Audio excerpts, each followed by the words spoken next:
সুন্দরী কিনা এর তোমার আছে, বংশমর্যাদা কেমন এটাও যাচাই করার অধিকার তোমার আছে, সম্পদ কেমন, টাকা পয়সা ক্ষমতা কেমন এটাও দেখার অধিকার তোমার আছে।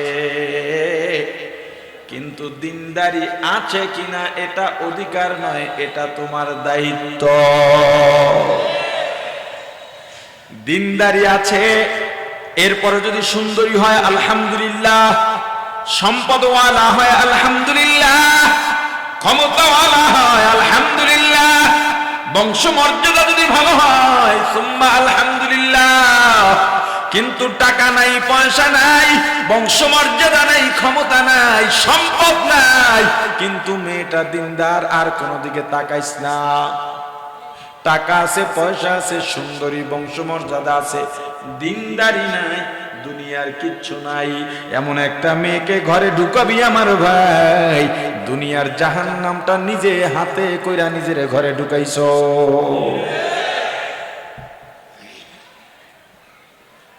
প্রাণের ভাই আমার, মেয়ে দেখা শেষ, এবার বিয়ে হবে। কাবিন নিয়ে কথা, যৌতুক নিয়ে তো কথা হতেই পারবে, কথা কয় না। মেয়ের বাপে কয় ছেলের বাপের বেয়াই, সব তো ঠিক, আপনাদের চাওয়া পাওয়া কি, আস্তাগফিরুল্লাহ নাউজুবিল্লাহ, বেয়াই আপনার সাথে সম্পর্কই হবে না, সব বাদ। আপনি আমার যৌতুকের প্রস্তাব দিতেছেন, আমার আবার দাবি দেওয়া। আমি পবিত্র ভূমি পাড়াই আইছি মিয়া, বাইতুল্লাহ জিয়ারত করে আইছি, আমার রাসূলের রওজায় সালাম দিয়েছি, আপনি আমার যৌতুকের কথা কন। আপনার মেয়ের আপনি কি দেবেন না আপনার ব্যাপার, কথা কয় না কি? আছে না নাই? আছে না নাই? মেয়ের বাবা যদি না চায়, মেয়ের বাড়িতে একটা পান খাওয়াও যৌতুক হয়ে যাবে, খুব সাবধান। ছেলের বাড়িতে 100 জন যাবেন, 500 জন যাবেন, ছেলের বাবাকে আমরা ছেলে পক্ষ, আমরা যাবো 1000, সবগুলা যৌতুকের আওতায় পড়বে। মেয়ের বাবা যদি বলে আমি অল্প কিছু মেহমানদারি করবো সুন্নতের আশায়, আমার তৌফিক আছে 5 জনকে আমি খাওয়াবো, 1 জন বেশি যাইতে পারবেন না। ইসলাম যে সুন্দর বাইন্ডিং দিছেন, এটা মানো, দেখো সব জায়গায় শান্তি। এবার কাবিন, যৌতুক নিয়ে তো আলোচনা বাদ, কাবিন নিয়ে আলোচনা অবশ্যই হবে। মূলত মহারানা, এটা মেয়েদের প্রাপ্য। মহারানা নির্ধারণ হবে কিসের উপর? ছেলে যা আয় করে, ছেলের সামর্থ্যে যা আছে, অথবা বাবা ছেলেকে যা দান করবেন দেওয়ার জন্য, বাবা আমি তোমাকে 20,000 টাকা দেবো, এর বেশি পারবো না। তখন ছেলে বলবে আমি মহারানা 10,000 বা 20,000ই দিতে পারবো। কয় মহারানা হোক 10,000 আমরা মানলাম, কাবিন হবে 10 লাখ, কথা কয় না? আরে কাজী সাহেবরা যারা আছে না, কাজী সাহেবরা খেপে যাইব, এরা এই ফুসলানিটা দেয়, কাবিন যত বেশি তার মাল টুস তত বেশি। মহারানার পর আবার কাবিন কি? রাষ্ট্রীয় দৃষ্টিকোণ থেকে কাবিন নামা হবে, ঠিক আছে, কিন্তু মহারানা যেটা লেখা হবে কাবিন নামা সেটা লেখা হবে, সামর্থ্যের বাইরে কেন? এখন মেয়ে পক্ষ থেকে যে কাবিন দাবি করা হয়, ওদিকে যৌতুক হারাম, আর এইটা আরাম হয়ে গেছে। এখন তো যৌতুক পাইলে গেছি গা, এখন তো যৌতুক হয় মেয়ে পক্ষ থেকে। আরে কথা কয় না? গরিব মানুষ যে পারে না 2 টাকা দিতে, এর কাছে 2 লাখ টাকা দাবি করে বসে গেছে, কথা কয় না? কয় এত টাকা কয় যদি সারাসারি হয়, নিয়ত আগেই খারাপ, নিয়ত আগেই খারাপ। আল্লাহর উপরে তাওয়াক্কুল করা। মহারানা হবে সামর্থ্যের উপরে। বিয়ে তো হয়ে গেল, ইজাব কবুল হয়ে গেল, এবার বাসর ঘরে যাইবা, ঘরে ঢুকে প্রথমেই সালাম দেবা। তোমার সন্তানের দায়িত্ব কইতেছি, গোড়ার থেকে ধরছি, দায়িত্ব ওখান থেকেই। সালাম দিয়া প্রথমে গিয়া বিবিকে আগে মহারানার টাকাটা দেবা, এটা দায়িত্ব। তোমার বউ বলবে টাকা লাগবে না, ওই রাইতে সবাই কয়, এবার ঝগড়া লাগাই দেখো, কইবে আমার কাবিনের টাকা দে, তখন দাও কইবে না, দেনও কইবে না, কইবে টাকা দে। খালি সেইটা ঝগড়া লাগলে কি দিছিল বাপের বাড়িতে খাট একটা উই পোকায় খাইয়া ভাঙ্গে লাইছে, এটাও ফেরত নেয়। এই জন্য হুর বাড়িতে কিছু আনবি না, বাপের বেটার মতো থাকবি বেটা, একটা সুতো আনবি না শ্বশুর বাড়ির থেকে। মহারণা টাকা দিয়া দিবা, যদি বউ বলে লাগবে না খবরদার ফেরত আনবা না, খবরদার। আর মায়েদেরকে বলি, হে বোনেরা তোমরাও টাকাটা ফেরত দিও না, এটা তোমার হক, তোমার নিজের কাজে লাগাইতে পারো, সন্তানের বিপদে লাগাইতে পারো, নিজের কাজেও তুমি এটা টাকা কাজে লাগাইতে পারো। এরপরে বিবির মুখোমুখি বসো, দোয়া দুরুদ যা আছে পড়া নাও, বিবিকে ডাক জিজ্ঞেস করবা অজু আসেনি, যদি খালি কয় না ধমক দিয়ে ওই জায়গায় সবাই বলা অজু নাই কেন, আজকে প্রথম রাত অজু করে আসো, এইটারে কয় প্রথম রাইতে বিলই মারা। আর যদি অজু করা থাকে আলহামদুলিল্লাহ, তুমি অজু করে ঢুকো, বিবিকে বলো বিবি জীবনের নতুন একটা অধ্যায় শুরু করতেছি, তোমাকে আমি চিনি না, তুমিও আমাকে চেনো না, অদৃশ্য একটা রশি কালেমার বন্ধনে আবদ্ধ হয়ে গেলাম, আমাদের থেকে এখন আল্লাহ দুনিয়ায় আমাদের বংশ বিস্তার করবেন, চলো আমরা দুজন নামাজের মাধ্যমে আমাদের অধ্যায়টা শুরু করি। দুজন নামাজে দাদা বাপ, যদি জামাতে পড়ো তাও পড়তে পারো, তোমার বিবি পেছনে থাকবে, তুমি সামনে থাকবা, 2 রাকাত নামাজ পড়ে আল্লাহর দরবারে হাত উঠে কি দোয়া করবা, রব্বি হাবলি মিনাস সলিহিন,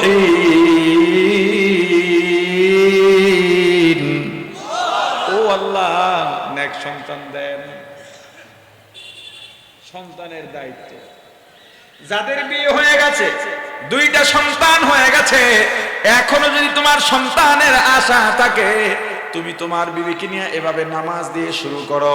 সন্তানের দায়িত্ব, সন্তান যদি গর্ভে এসে যায় 2-1 মাসেই তো খবর পেয়ে যাইবা, ও গর্ভধারিণী মা খবরদার সন্তান গর্ভে নিয়া গান বাজনা শুনবা না, পরপুরুষের সামনে যাইবা না, কখনো মিথ্যা বলবা না, তুমি যা করবা তোমার গর্ভের সন্তানের উপর তার প্রভাব পড়বে। কথিত আছে, হয়তো হতে পারে কল্প কাহিনীর গল্প, অথবা সত্য, কল্প কাহিনীর গল্প হোক অথবা সত্য হোক, ঘটনাটা অনেক ইফেক্টিভ এবং শিক্ষণীয়। বড় পীর আব্দুল কাদের জিলানী রাহমাতুল্লাহি আলাইহি মায়ের গর্ভ থেকে 18 পারা কোরআন হেফজ করে দুনিয়ায় আসছে।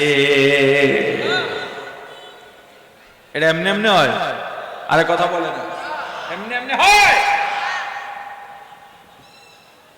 সন্তান যখন ভূমিষ্ঠ হবে,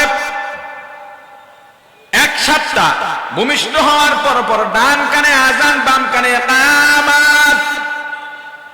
তোমার সন্তান ছেলে হোক বা মেয়ে হোক, দুনিয়াতে আসার সাথে সাথে তার কানে রিসালাতের দাওয়াত চলে যাবে, তাওহীদের দাওয়াত চলে যাবে।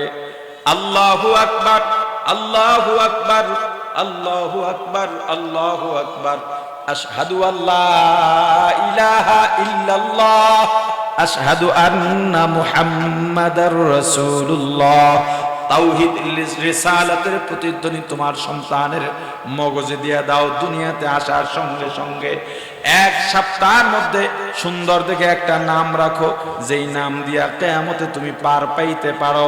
কিয়ামতের ময়দানে কারো কারো জন্য সুন্দর নামও হতে পারে নাজাতের জরিয়া। একটা নেকের অভাবে জাহান্নামে যাবে। কিয়ামতের ময়দানে আল্লাহর অনেকগুলো রূপ থাকবে, রহমান রহিমের রূপ, গফফারের রূপ, ছাত্তারের রূপ, আবার কখনো কহ্হারের রূপ। সব সময় আল্লাহর কাছে পানা চাও আর দোয়া করো, আল্লাহ কিয়ামতের ময়দানে যেন কহ্হার রূপের সামনে না পড়ি। আল্লাহর দয়ার রূপ, একটা নেকের অভাবে জাহান্নামে যাইতেছো আর ফিরে ফিরে আল্লাহর কুরসির দিকে তাকাও। আল্লাহর দয়ার রূপ, আল্লাহ ডাক দিবেন, এ বান্দা এদিকে কেন বারবার তাকাচ্ছিস, এদিকে আয়। সামনে দাঁড় করাইবেন। কি কারণে বারবার পেছনে তাকাও? বলবে আল্লাহ মাত্র একটা নেকের অভাবে জাহান্নামে যাইতেছি। যাও মায়ের কাছে যাও, বাবার কাছে যাও বলে গেছিলাম। যেই মা না খেয়ে আমারে খাওয়াইলেন ওই মা আমারে চেনে না। দুনিয়ায় কার জন্য পাগল হইছো আমার ভাই? দুনিয়া এই আপন আসলে কেউই আপন না। একবারও চিন্তা করো না এই মুহূর্তে যদি মারা যায়, এই যে মা বাবা সন্তান স্ত্রী ভাই বোন বন্ধু বান্ধব যে পর হয়ে গেল, এই যে সম্পর্ক শেষ, আর সারা জীবনেও সম্পর্কের জোড়া লাগবে না। এত সম্পদ কামায়া যাও, দিনের পথে তোমার কোনো অবদান নাই কেন? সম্পদের পাহাড় বানাইছো। মসজিদ মাদ্রাসা মাহফিল থেকে গেলে তুমি 1000 টাকা দিয়া মনে করো অনেক উদ্ধার করে ফেলছো, অথচ তুমি শত কোটি টাকার মালিক। তোমার সম্পদ দুনিয়ায় পড়ে থাকবে, যারা তোমার আপন না, দিনের পথে যেইটা দিবা এইটাই তোমার সঙ্গে থাকবে। তোমার মা দুনিয়ায় সবচাইতে তোমার আপন। কেমন আপন শোনো। يوم يفر المرء من أخيه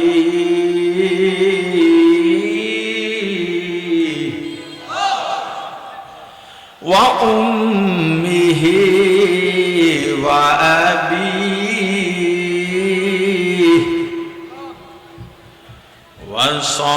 وصاحبته وبنيه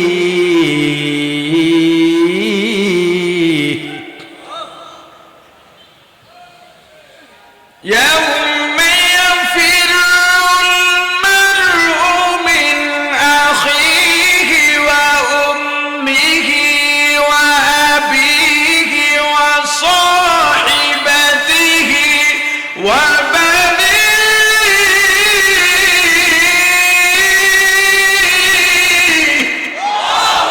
কিয়ামতের ময়দানে মা বাবা সন্তানকে দেখলেই পালাবে, সন্তান মা বাবাকে দেখলেই পালাবে। ফিরু ভাগবে। বলে দুনিয়ায় কেউ কিয়ামতের ময়দানে কেউ কাউকে চিনবে না, কথাটা এমন নয়। সবাই সবাইকে চিনবে কিন্তু পরিচয় দেবে না। ভাই ভাইকে দেখলে দৌড়াবে, পালাবে। ভাই বোনকে বোন ভাইকে, বন্ধু বন্ধুকে, স্বামী স্ত্রী স্ত্রী স্বামীকে দেখলেই পালাবে। ঘটনাক্রমে মা আর সন্তানের যদি দেখা হয়ে যায়, সন্তান অনুনয় বিনয় করে বলবে মা গো আমি তোমার কলিজার টুকরা সন্তান, না খাইয়া আমারে খাওয়াইছ। ও মা শীতের রাতে প্রসাব পায়খানা করে বিছানা নষ্ট করলে সবাই চিল্লা পাল্লা করত, কিন্তু তুমি আমার সব পরিষ্কার করে উল্টো চুমু দিতা, আদর করতে। মা তোমাকে রেখে দূরে গেলে আমার বাড়িতে ওই সময় মেহমান এলে ভালো ভালো খাবার পাকাইয়া মজাদার পিঠা বানাইয়া সবাইকে ভাগ করে দিতারে মা, কিন্তু তুমি খাইতা না। আমি নাই এজন্য আমি যদি দেশের বাইরে যাইতাম অথবা ঈদে বাড়ি না থাকতাম, সবার জন্য নাস্তা পরিবেশন করতা, তুমি নতুন কাপড়টাও পরতা না আমার মায়ায়। আমি তোমার সেই সন্তান আজকে একটা নেকির অভাবে জাহান্নামে যাইতেছি রে মা। মা এক কথায় জবাব দিয়া বলবেন আমি তোকে চিনি না। সন্তান মাকে চেনানোর চেষ্টা করবে, ও মা কেন চেনো না? আমার বাবার নাম আব্দুল্লাহ, আমার বাবার নাম আব্দুর রহমান, আমার বাবার নাম আব্দুল খালেক। ও মা আমার বাবার জন্য তোমার বাবার বাড়ি ছাড়ছো, অর্থাৎ আমার নানার বাড়ি ছেড়ে দিয়েছো। আমার মামার সঙ্গে আর বাবার সঙ্গে তর্ক হয়েছে, তুমি ভাইয়ের পক্ষ নেও নাই, বাবার পক্ষ নিয়েছো। ও মা নানা বাড়িতে সম্পদ ছিল, বাবা বাড়িতে ছিল না। এত সম্পদের মালিকের সন্তান হওয়ার পরেও আমার বাবার ঘরের সংসারে কষ্ট করে থেকেছ।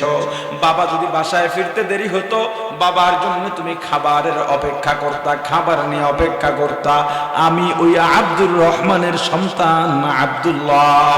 মা জবাব দেয়া বলবে কিসের স্বামী কিসের সন্তান, আমার তো বিয়াই হয় নাই। हकीकत से तो दुनिया बेखबर है, दुनिया की नुमाइश पर नजर है नमी गोयाम के आज दुनिया जुदाबाश बखर कारे के बाशिबा खुदा बाश सिस्ते दुनिया आज खुदा गाफिल बुदरी नकामा शौनक रगोफर जिंदजान दुनिया में हो दुनिया का तलब गार नहीं हो दुनिया में हो दुनिया का तलब गार नहीं हो बाजार से गुजर हो खरीद दार नहीं हो बाजार से गुजर हो खरीद दार नहीं हो जागा जी लगाने के दुनिया नहीं है जागा जी लगाने के दुनिया नहीं है ये इबरत की जाहे तमाशा नहीं है ये इबरत की जाहे तमाशा नहीं है ও আল্লাহ মায়ের কাছেও গিয়েছিলাম চেনে না বাবার কাছে গিয়েছি চেনে না ভাইয়ের কাছে গেলাম বিবির কাছে গেলাম সন্তানকে তো লাগুরি পাইলাম না যেই দলটা করেছি রাজনৈতিক দল করছি নেতাগুলো সব জাহান্নামে পড়ে রইছে শেষ সময় আমি দল ছাইরা তবলিগে গেছিলাম উজানি গেছিলাম সরবনাই গেছিলাম আলেমদের সোহবতে গেছিলাম এরপরেও আমার একটা গুনাহ রয়ে গেছে আল্লাহ বলবেন বান্দা আমিও তো চাই একটা নেকের অভাবে তুই জাহান্নামে যাবি হতে পারে না আমিও চাই তোকে জান্নাত দিতে বলতে বলতে কিছু না পাইয়া শেষ আল্লাহ বলবেন শেষ পর্যায়ে বলবেন ও বান্দা তোর নাম কি বান্দা বলবে আমার নাম আব্দুর রহমান আব্দুর রহিম আব্দুল্লাহ আব্দুল কুদ্দুস আব্দুস সাত্তার আব্দুল জব্বার আমার নাম আব্দুর রব আমার নাম ইব্রাহিম আমার নাম মুসা আমার নাম ঈসা আমার নাম হারুন আমার নাম আহমদ আমার নাম মুহাম্মদ আমার নাম আবুল কাসিম আমার নাম উমর আমার নাম আবু বকর আমার নাম উসমান আমার নাম আলী আল্লাহ বলবেন বান্দা আমার নামে নাম আমার নবীদের নামে নাম আমার প্রিয় হাবিবের নামে নাম আমার প্রিয় বান্দাদের নামে নাম যা বান্দা তোকে আমি জান্নাতের ফয়সালা করে দিলাম কাদরে কুদরত দারি বর কামাল আনতা রব্বি আনতা হাসবি জুল জালাল সুন্দর দেখে একটা নাম রাখবা এক সপ্তাহের মধ্যে যদি সামর্থ্য হয় তাহলে আকিকা দেবা এক সপ্তাহের মধ্যে চুলগুলো কামায়া ফেলবা এ সন্তানের মা সন্তানের সামনে ঘরের মধ্যে ওড়না ছাড়া থাকবা না মাথায় কাপড় ছাড়া থাকবা না বেশিরভাগ ঘরে মহিলারা নাকি ছেলে সন্তান স্বামীর সামনে ওড়না ছাড়া থাকে মাথায় কাপড় ছাড়া থাকে তোমার ছোট সন্তান তোমাকে যেমন যেভাবে দেখতে অভ্যস্ত হবে বাহিরের নারীদেরও ওইভাবে দেখতে অভ্যস্ত হবে মেয়ের মামা ঘরে আইব আমার মেয়ের মামারে দাঁড় করাই দিচ্ছে কয় বাসায় আম্মু আছে তুমি যাইতে পারবা না এইটা যে ও বলছে ও তো মাহারাম গায়ে মাহারাম জানে না কি কারণে বলছে ও জানে পুরুষ আমার মারে দেখতে পারবে না আবার বলতেছে আমার আম্মুরে আব্বু দেখবো দাদু দেখবো আর নানু দেখবো তুমি দেখতে পারতে না আপনি যেমন হবেন আপনার সন্তানও তেমন হবে আমার রাসূল বলেছেন সন্তানকে আগুন পূজারী বানায় মা বাবা ইহুদি নাসারা কাফির বানায় মা বাবা আবার দিনদারও বানায় মা বাবা কেমনে যারা নামাজি আছেন ছোট সন্তানও আছে আমার কথার সঙ্গে মিলায় নেন নামাজি ঘরের নামাজি পুরুষ বা নামাজি মহিলা নামাজে দাঁড়াইছে আপনি তো সতর ঢেকে নামাজে দাঁড়াইছেন নারী হন পুরুষ হন আপনার ছোট ছেলেটা সতর ঢাকে নাই ল্যাংড়ায় ঘেরাই গেছে বাপের কাছে আপনি তাকবীরে তাহরিমা আল্লাহু আকবার বলে হাত বাঁধলেন সিজদার দিকে তাকাইয়া সানা পড়লেন সুবহানাকাল্লাহুম্মা বিহামদিকা ওয়া তাবারাকা ইসমুকা ওয়া তাআলা জাদ্দুকা ওয়ালা ইলাহা গায়রুক আউযু বিল্লাহি মিনাশ শাইতানির রাজীম বিসমিল্লাহির রহমানির রহিম আলহামদুলিল্লাহি রাব্বিল আলামিন। আপনার তো ঠোঁট নড়তেছে, তাকানো কোন দিকে? সিজদার দিকে। যেখানে সিজদা দেবেন, আপনার সন্তানের নজর সিজদার দিকে নাই। ও হাত যেমনে পারছে বাঁধছে, বাইন্দা আপনার দিকে এমনি তাকায় রইছে। কেবলা দিয়া সিনা ঘুরলে নামাজ থাকে এমনি বাইন্দা আমার দিকে তাকায় রইছে। এরপর হে ঠোঁট নাড়ায়। আপনি পড়েন আলহামদুলিল্লাহ, এরপরে না কিছু কথা কয় না। আল্লাহ বলেন ফেরেশতা মাসুম বাচ্চা কি করে? ও আল্লাহ, ওর তো সতরি ঢাকে নাই। পেপরে ঢাকা। আল্লাহ ওর বাপের দিকে তাকায় রয়েছেন। নিয়ম তো সিজদার দিকে তাকানো। ঠোঁট নাড়ায়া কি বলে?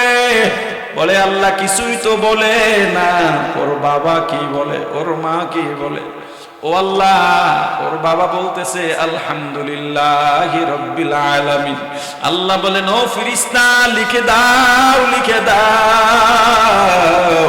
আমার মাসুম বাচ্চা সিজদার দিকে তাকাইয়া বলতেছে আলহামদুলিল্লাহি রাব্বিল আলামিন। আপনি সিজদায় গেছেন, নাক কপাল মাটিতে লাগাইয়া। নাক কপাল মাটিতে না লাগাইলে আপনার নামাজ হবে না। কিন্তু আপনার সন্তান মাটিতে নাক কপাল লাগায় নাই।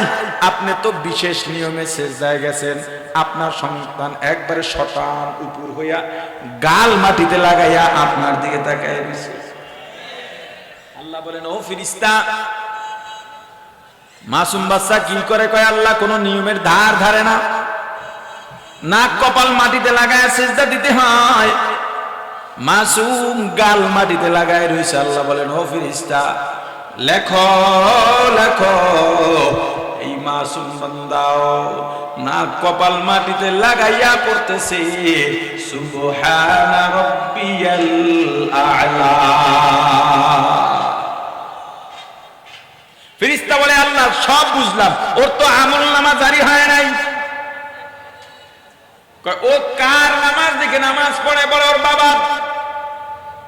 তাহলে ওর আমলনামার যত সওয়াব হইছে, ওর বাবার নামাজ যদি কবুলও না হয়, এই মাসুমের কবুলিয়াতের নামাজের সওয়াব ওর বাবার আমলনামায় দিয়া দাও। নেক সন্তানের চাইতে বড় সদকায়ে জারিয়া আছে। আপনার সন্তান নিয়ে আপনি করছেন কি? সন্তান যখন কথা বলতে শুরু করে, আপনার দায়িত্বের কথা বলছি, সন্তান যখন কথা বলতে শুরু করবে তখনই প্রথমে তাকে শিখাও আশহাদু আল্লা ইলাহা ইল্লাল্লাহু ওয়াহদাহু লা শারীকা লাহু ওয়া আশহাদু আন্না মুহাম্মাদান আবদুহু ওয়া রাসূলুহু। সন্তানকে দিন শেখানো শুরু করো। 7 বছর হয়ে গেছে, এরপরে সন্তানকে সাথে নামাজে নিয়ে যাও, মসজিদে যাও, সন্তানকে নিয়ে যাও। যেই মসজিদ কমিটি ছোট শিশুদের মসজিদে ঢুকতে দেয় না, ওই কমিটি মসজিদ থেকে বের করে দিয়া ছোটদেরকে মসজিদে ঢুকাইবেন। তুমি কে রে কমিটি? ওরা এখন মসজিদে যাইবে না তো অভ্যাস করবে কেন? বরং মসজিদ কমিটির বরাদ্দ করা দরকার। যেই শিশুরা মসজিদে আসবে, কমিটির পক্ষ থেকে মসজিদে চকলেট আছে, এটা না করে এগুলো বাইর করে দেয়। 10 বছর পর্যন্ত নামাজের সাথে সাথে নামাজে দাঁড় করান, নিয়ম কানুন শিখান। হুজুর আমি তো নামাজ জানি না। না জানলে তোমাকে এখন শিখতে হবে। শেখা ফরজ, শেখা ফরজ। 10 বছর বয়সে নামাজ পড়ে না, এবার মাঝে মাঝে শাসন করো। শাসন, নির্যাতন না। কি বলছি? শাসন আর নির্যাতনের ব্যবধান কি? শাসন করবা মাদ্রাসাওয়ালা, স্কুলওয়ালা, তুমিও ছাত্রকে শাসন করো, নির্যাতন করবা না।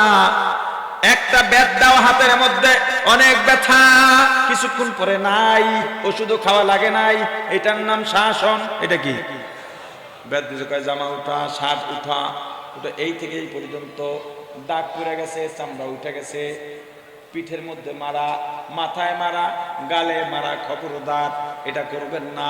ওষুধ খাওয়া লাগছে, মা বাবার মনেও কষ্ট পাইছে, মিডিয়া পর্যন্ত চলে আসছে, মিডিয়া আসছে অন্য কারণে, আপনার আমার দরদে না, কিন্তু সন্তানকে মারছেন, রক্ত বের হইছে, চামড়া উঠায় ফেলাইছেন, এটা নির্যাতন, এটা করবেন না।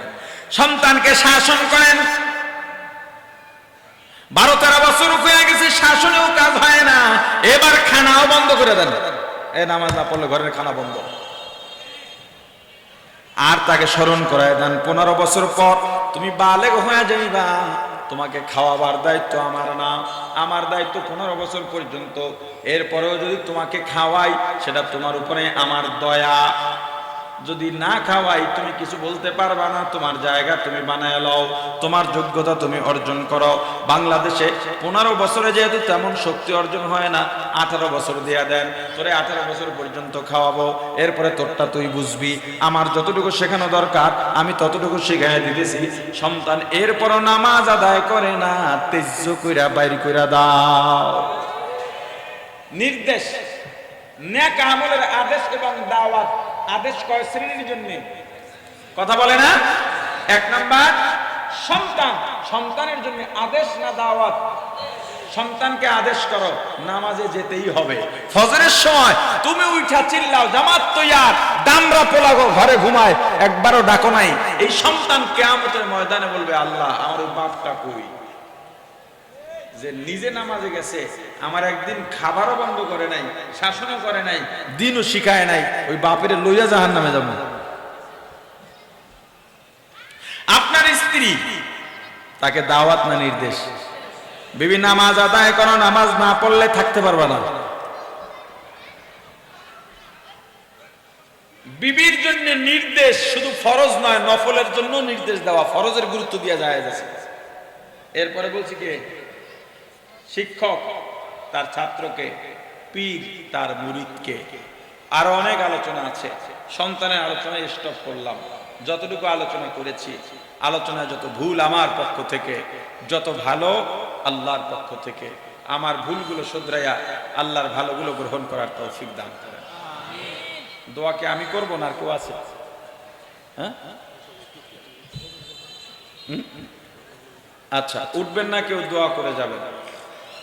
মূল ফসল দোয়ায়, ইবলিস চাইবে না আমরা থাকি। রব্বির হামহুমা কামা রব্বায়ানি সগীরা,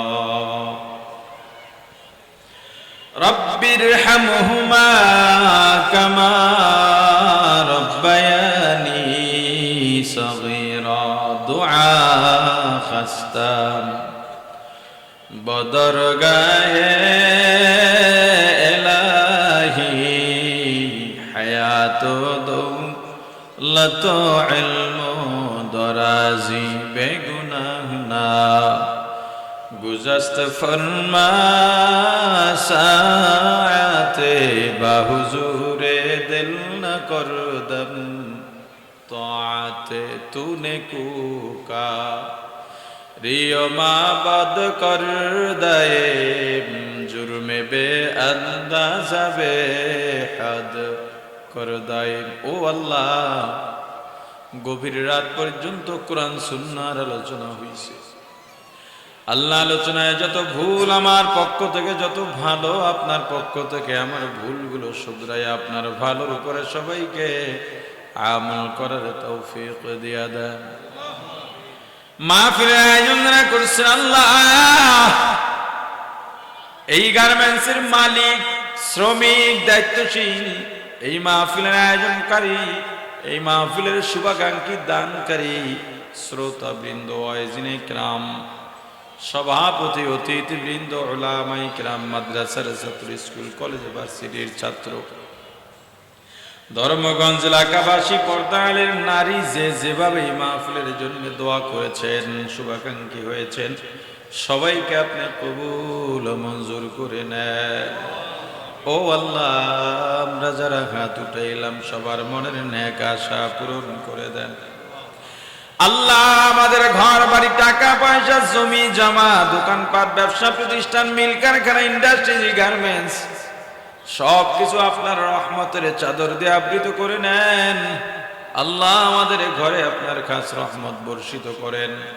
মা বাবা, ভাই বোন, স্ত্রী, সন্তান, বন্ধু বান্ধব, আত্মীয় স্বজন সবাইকে কবুল করেন আল্লাহ। ওগো আল্লাহ, যে যেই বিপদে আছে, অসুবিধায় আছে, অভাবগ্রস্ত, ঋণগ্রস্ত, আল্লাহ যাদের বিয়ে হয় না, সন্তান হয় না, যার যত সমস্যা আছে, মিথ্যা মামলার শিকার সবাইকে আপনি পরিত্রাণ দিয়া দেন। চুরি ডাকাতি, দুশ্মনের দুশ্মনী, জালেমের জুলুম, হিংসুকের হিংসা, মুনাফিকের নেফাকির থেকে হেফাজত করেন। আমাদের যাতায়াত পথগুলো আপনি সহজ করে দেন, সংকীর্ণ করে দেন, বিপদ মুক্ত রাখেন আল্লাহ। আগুনে পোড়ায়া, পানিতে ডুবাইয়া, রোড অ্যাক্সিডেন্টে আমাদের মৃত্যু দিয়েন না, ঈমানের সঙ্গে সহজ মরণ দিয়েন আল্লাহ। ও আল্লাহ, অনেকের জন্য দোয়া চাওয়া হয়েছে, সবার নেক দোয়াগুলো কবুল করেন আল্লাহ। আল্লাহ, আমাদের দোয়ার খবর নবীজির রওজা মুবারকে পৌঁছা দেন। বাবা আদম থেকে আজ পর্যন্ত যত মুমিন মুমিনাত, মুসলিম মুসলিমাত অন্ধকার কবরে চলে গেল, আল্লাহ প্রত্যেকের রুহের উপরে সওয়াব পৌঁছে দেন। বিশেষ করে যারা হাত উঠাইলাম, জানি না কার মা নাই, কার বাবা নাই, চিরবিদায় নিয়ে অন্ধকার কবরে চলে গেছে, আল্লাহ মা কবর থেকে সন্তানের দোয়ার আশায় বসে রয়েছেন। সন্তানকে লক্ষ্য করে বলেন, রে বাবা, ওলামায়ে কেরাম, কোরআনের হাফেজ, সাদা দাড়িওয়ালা, মাদ্রাসার ছাত্র, যুবক জওয়ানের সাথে হাত উঠাইছিস রে বাবা, একটু দোয়া কর, চোখের পানি ছেড়ে দোয়া কর। বাবা, তোর দোয়া আমার কবরে শান্তির ব্যবস্থা হয়ে যায়। বাবা, আমি মা দুঃখিনীর চেহারাটাও কি একবার তোর চোখের সামনে ভাসি না?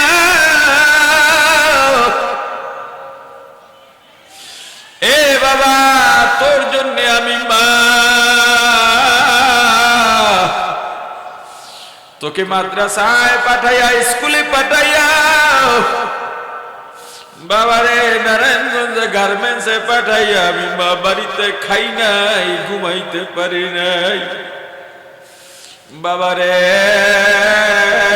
কত রাত আমি তোর জন্য দোয়া করতে করতে নির্ঘুম রাত্রটা কাটাইয়া দিছি। ওরে বাবা, আমার বাড়িতে মেহমান এলে ভালো ভালো খাবার পাকাইয়া, মজাদার পিঠা বানাইয়া আমি সবাইকে দিতাম, কিন্তু নিজে খাইতাম না, বরং তোর কথা মনে করে করে চোখের পানি ছেড়ে কাঁদতাম। ওরে বাবা, বাড়িতে গভীর রাতে ফিরলে আমি মা তবেই ঘুমাইতাম। আজকে শীতের রাত, কত ল্যাপ্ত যোগ সাজিম কম্বল দিয়া ঘুমাও,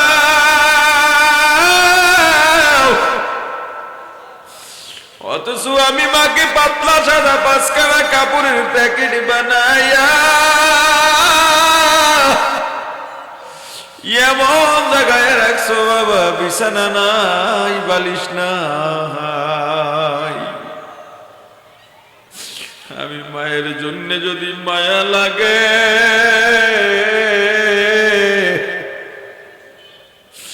আমার জন্য দোয়া কর বাবা, দোয়া কর।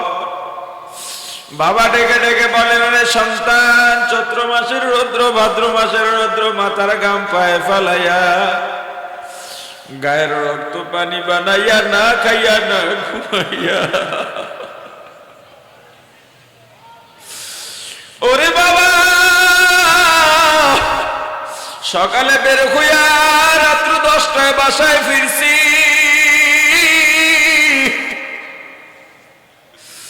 এলাকা শ্রীনারায়ণগঞ্জে গিয়ে সিএনজি চালাইছি, অটো চালাইছি, গার্মেন্টসে কাজ করছি বাবা।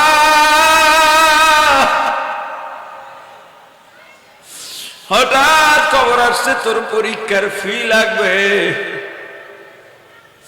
পরীক্ষার ফি এর টাকা দিতে গিয়া চাউল কিনতে পারি নাই বাবা। গার্মেন্টসের বেতন লইয়া বাসায় ফিরবো, দেখি মিষ্টির দোকানে ভিড়, 2 বছর হইছে মিষ্টি খাই না। বড় আশা নিয়ে মিষ্টির দোকানে ঢুকছি, তোর মায়ের ফোন, আবার সন্তানের কিতাব কিনা লাগবে, বই কিনা লাগবে। বিশ্বাস কর বাবা, আমি আর মিষ্টি খাই নাই, দোকান থেকে বের হইয়া তোর কিতাব বইয়ের টাকা পাঠাইছি। ঈদের সময় তোর কত বায়না, নতুন জুতা, নতুন জামা, কত খেলনা, অথচ বাবা আমি ছেঁড়া জুতা সেলাই করে পড়ছি। পুরান জামাটা সাবান দিয়া ধুইয়া ইস্ত্রি কইরা ঈদের জামাতে গেছি।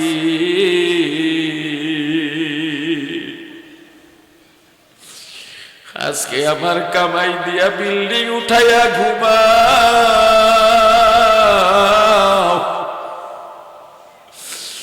অথচ তোর বিল্ডিং এর ছাদের পানি, বৃষ্টির চালের পানি গড়াইয়া গড়াইয়া আমি বাবার কবরে আসে খবর নিলি না। ও আল্লাহ, তাকায় দেখেন কোন সন্তান মা হারাইয়া বাবা হারাইয়া আপনার দরবারে চোখের পানি ছেড়ে শিশুর মতো কাঁদে। সন্তানের দোয়া উসিলা বানাইয়া